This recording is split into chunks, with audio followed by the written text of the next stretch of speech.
রহিম।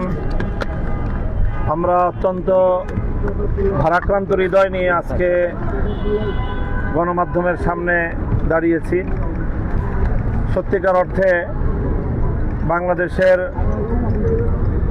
একটি রাজনৈতিক দলের শীর্ষ দায়িত্বশীল প্রথম সারির একজন রাজনীতিবিদ, বাংলাদেশের সর্বোচ্চ বিদ্যাপীঠ ঢাকা বিশ্ববিদ্যালয়ের নির্বাচিত ভিপি জনাব নুরুল হক নূর আজকে যে অবস্থার সম্মুখীন, এতে বাংলাদেশের বর্তমান পরিস্থিতি কতটা উদ্বেগজনক তার একটি চাক্ষুষ প্রমাণ। আমি ভিপি নূরের যেই পরিস্থিতি দেখেছি, এটি আসলে ভাষায় ব্যক্ত করা সম্ভব নয়।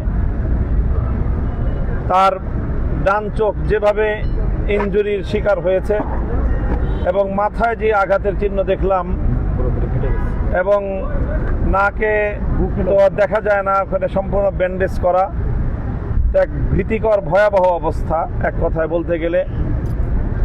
অর্থাৎ দেখলেই বোঝা যাচ্ছে যে শরীরের সবচেয়ে সেন্সিটিভ জায়গা মাথা, চোখ, নাক, এখানে এলোপাতাড়িভাবে যেইভাবে উপর্যুপরি হামলা করা হয়েছে, এটাকে সম্পূর্ণ পরিকল্পিতভাবে হত্যার ষড়যন্ত্র ছাড়া আর কোনোভাবে অভিহিত করা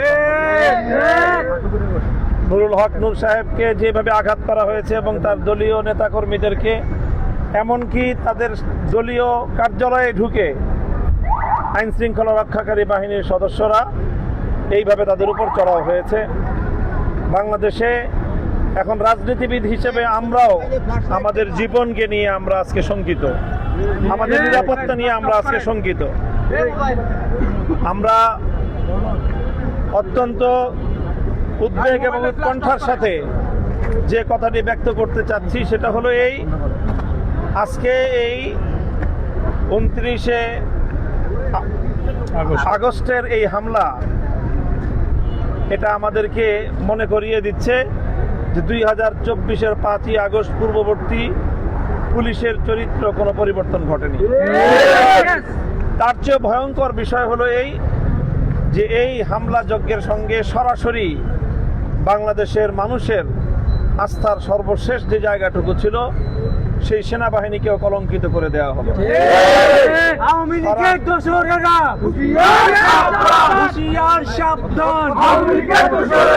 সরাসরি সেনা সদস্যরা ওপেন জাতীয় গণমাধ্যম এবং বিভিন্ন মিডিয়ার উপস্থিতিতে এইভাবে একজন দেশের বরেণ্য রাজনৈতিক নেতার উপর হামলা পরিচালনা করতে পারে, এটা সভ্য এই পৃথিবীতে কল্পনা করা সম্ভব না।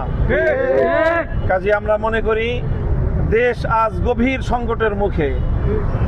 পরাজিত শক্তি তারা যে কোনো উপায়ে জুলাই বিপ্লবীদের কাছ থেকে প্রতিশোধ গ্রহণ করার জন্য তারা মারমুখী হয়ে উঠেছে।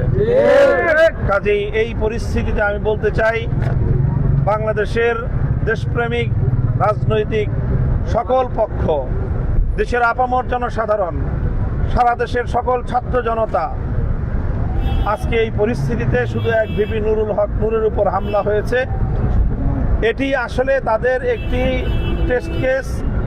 তারা যদি আজকে নুরুল হক নূরের উপর এভাবে হামলা চালিয়ে এবং তার দলীয় সেক্রেটারি জেনারেল জনাব রাশেদ খান এবং অন্যান্য তাদের দলীয় প্রায় অর্ধ শতাধিক নেতাকর্মীদেরকে এইভাবে বর্বরোচিত হামলায় ক্ষতবিক্ষত করে দিয়ে, তাদেরকে হাসপাতালের শয্যাশায়ী করে দিয়ে যদি এই হামলাকারীরা পার পেয়ে যায়, তাহলে জুলাই বিপ্লবের অংশীজন কেউ নিরাপদ থাকবে না। কাজে আজকে আমাদেরকে সিদ্ধান্ত নিতে হবে যে জুলাই বিপ্লব সফল হবে না ব্যর্থ হবে।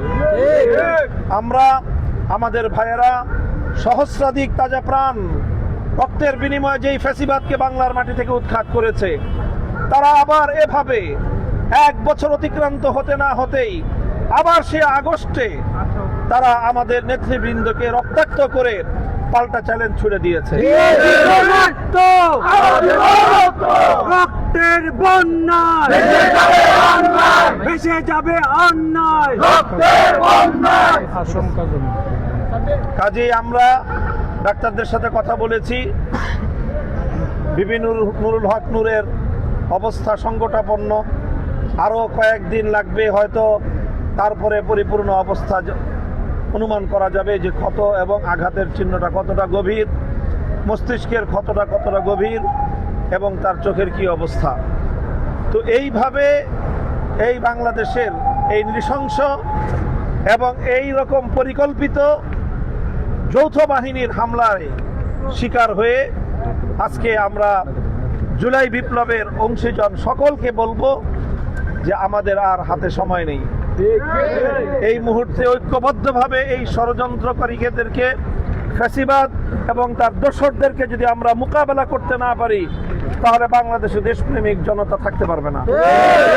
কাজে আজকে আমাদের সিদ্ধান্ত নেওয়ার সময় এসেছে, আমরা এদেশে থাকবো না বাংলাদেশ বিরোধী অন্য কোনো শক্তি বাংলাদেশকে শাসন করবে।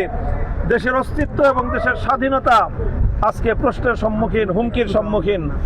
কাজে এই পরিস্থিতি থেকে যদি আমরা ঐক্যবদ্ধভাবে ইনশাল্লাহ আবার যদি আমরা মোকাবেলা করতে নামি, ইনশাল্লাহ ফ্যাসিবাদী স্বৈরাচারী শেখ হাসিনা যেভাবে দেশ ছেড়ে পালিয়ে যেতে বাধ্য হয়েছে, তার দোসরদেরও মুখোশ উন্মোচিত হবে এবং তারাও ইনশাল্লাহ জনতার এই ঐক্যবদ্ধ প্রতিরোধের মুখে তারাও পরাস্ত হবে ইনশাল্লাহ।